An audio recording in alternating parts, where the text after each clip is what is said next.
Never Talk to Strangers by Alex White. Lottie Blake was travelling by train from Birmingham to London, and she was extremely nervous. She was a big, heavy girl with dark hair, flashing eyes, and apple-red cheeks. She had never left Henley and Arden before, and as well as being nervous, she was excited at the prospect of finding work in a large city.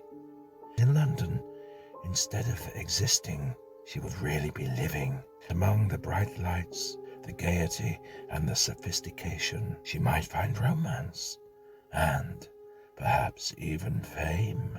She was a romantic girl. Stella Smith, who had been to school with her, was already in London, working in Paddington. She had been a little vague as to what her job actually was. Some sort of a job in a hotel, she had said.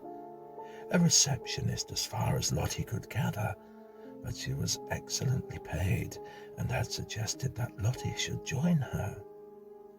Lottie's parents had been against it at first, but the lure of the money, £20 a week as a start, was too much for them all. So here she was on her way. One thing, however, that was marring her excitement. During the past 2 years, there had been a series of murders in the district where she would be living, and the victims were always young girls of between 16 and 20, and Lottie was 17. The murderer not only killed the girls, but he dismembered the bodies, so that the police had to find the pieces, an arm here, a torso there, and a head perhaps in a hat box, like that play Lottie had done at school by Emmeline Williams. What was it called? Oh yes, Night Must Fall. Horrible. Stella, however, had made nonsense of Lottie's fears. "You'll be perfectly safe with me," she had said, "if you keep yourself to yourself and don't talk to strangers. You can share my digs, which are smashing, and I'll look after you until you're on your feet." She had also promised to meet Lottie at Paddington Station. "The great thing is," she had written once again, "never get talking to strange men, and then you'll be all right." And Lottie promised her parents that she would heed the advice. She was travelling third class, and the carriage was crowded. There were 6 men and 1 other woman. Luckily, the woman, who was middle-aged and motherly, was sitting next to her, and they struck up a conversation, and Lottie was able to ignore all the men, so at least she knew she was safe until she saw Stella. "We'll be there in a jiffy," said the motherly woman suddenly. "Will you be all right on your own, dear?" "Yes, thank you," replied Lottie. "My friend Stella Smith will be meeting me, and I'm sharing her digs, so I'm sure I shall be fine." The train slid into the station, and the occupants of the carriage streamed out onto the platform. One of the men helped Lottie with her luggage, much to her dismay, but the moment he had put it on the platform, he lifted his hat and, to her great relief, left her. The motherly woman was still a little anxious. "Sure I can't help you, love. I can easily wait a few minutes. Can you see your friend? Certain you'll be all right." "Oh, please don't bother to wait," answered Lottie confidently. "Stella is sure to be here. She promised me she would be, and she is very reliable." But Stella was not there. She was nowhere to be seen. At first, Lottie waited quite happily. This was London, and she had never seen such crowds in her life. It was all very thrilling. Birmingham had seemed busy enough, but this was fantastic. People were hurrying about in all directions, thousands and thousands of them. The huge trains wound in or steamed out of the long platforms. Whistles blew, guards shouted, an occasional dog barked. People met each other and kissed, left each other and cried, waved, shouted, ran, strode purposefully. Mountains of luggage piled on trolleys were wheeled towards the barrier. It was all wonderful, and Lottie was in high spirits. But there was still no sign of Stella, and now the big platform was almost empty. Slightly worried, she picked up her 2 small suitcases and made her way to the barrier. Stella is sure to be waiting over there, she chided herself. What a silly I am.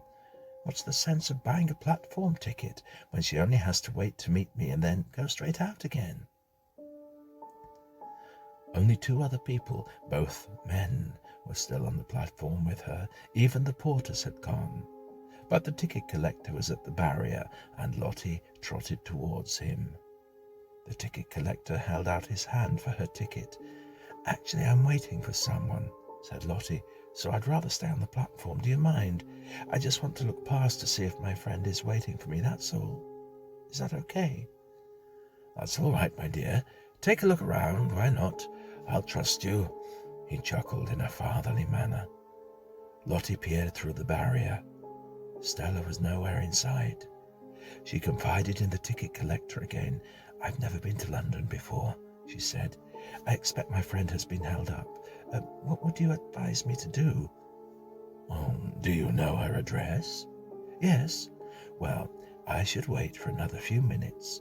Then if she still doesn't come, take a cab to where your friend lives. Good idea, said Lottie gratefully. Thank you.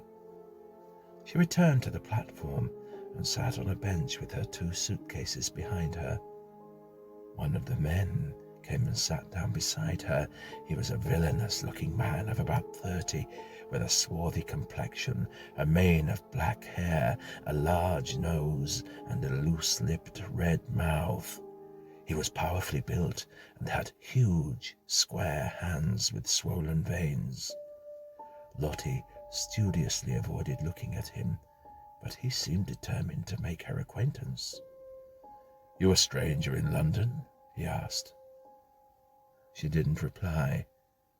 You live here? He insisted. Lottie moved farther away from him. You were expecting someone, weren't you? He said. I've been watching you. You looked up and down the platform, then you walked to the ticket collector, and now you're waiting. Where do you want to go? Lottie kept silent. The man sounded impatient. Look here, he said. There's no need to be so standoffish. I know London. I can take you anywhere you want to go. Tell me what you want. Tell me what you want. I'll give you something to eat as well. No, thank you, Lottie said. Oh, come on, urged the man. What's the sense? I'm doing you a good turn. Lottie got up and moved away. The man followed her. Look, said Lottie, if you go on pestering me, I'll ask the ticket collector to get rid of you. At that moment, the second man came alongside them. He lifted his hat. Forgive me if I'm intruding, he said in a pleasant, rather light voice, but I wondered if I could be of any assistance. Lottie looked at him. He was tall and thin, with fair, straight hair and blue eyes, and a scrubbed, rather pink and white complexion. He was quietly, though well-dressed, and he had a very pleasant smile. She warmed to him at once. Yes, you can help, she said gratefully. This man keeps on pestering me, and he won't go away. I'm waiting for a friend who promised to meet me, and this man has been watching me and wants to get fresh. Allow me to take the place of your friend for a few minutes, said the pleasant man. Then he turned to the other man and said, Perhaps you'd be good enough to leave the lady alone. I'm quite willing to take care of her. The big man started to protest, but finally shrugged his shoulders and departed, and Lottie's new friend smiled at her with great charm. Now, he said cheerfully, anything else I can do? Lottie gave him her name and told him all her troubles. So I'm a bit lost, she added anxiously. I don't know whether to stay here or go to her place. Come with me, Miss Blake, said the pleasant man. I'll take you to your destination. My name is Clandon, by the way, Peter Clandon. He took her by the arm. They passed the ticket collector, and once outside the platform, he suggested refreshments in the refreshment room. "And we can look out of the window and watch for your friend," he comforted her. Over their scrambled eggs and coffee they became very friendly, and by the time they had finished eating, darkness had already fallen. It was a fine night, and Lottie was delighted with the way things had turned out. She was even glad that there was no sign of Stella. "This is quite an adventure," she told Peter, and he seemed pleased. He now suggested he should show her around London a little before taking her to her digs, and she readily agreed. He took her by bus up Oxford Street and down Regent Street, and she chatted to him excitedly all the way. He was vastly amused by the fact that she had thought the man from whom he had rescued her was the killer of Paddington, and told her that it was his theory that killers seldom looked like killers or they wouldn't get any victims. They both laughed heartily at this. "Well, at any rate, I can see you're not one," she said. "My friend told me never to talk to strangers, which is why I was climbing up on the other fellow, but you're quite different. You don't look like a stranger." And they both laughed again. Finally, she said she really must go to her friend's digs in case Stella was worried about her, and Peter agreed. "First come back to my place," he said. "I've a job to do and some gear to collect there. Then I'll take you on to your final resting place." "What a horrid expression," laughed Lottie, and Peter once again joined in the laughter. Peter lived in a surprisingly squalid part of Paddington. His room was on the 3rd floor of a near-derelict house, overlooked a nearly deserted lane leading to a disused warehouse. Lottie didn't like to show her surprise and dismay, but she felt a distinct lowering of her spirits as she looked about her.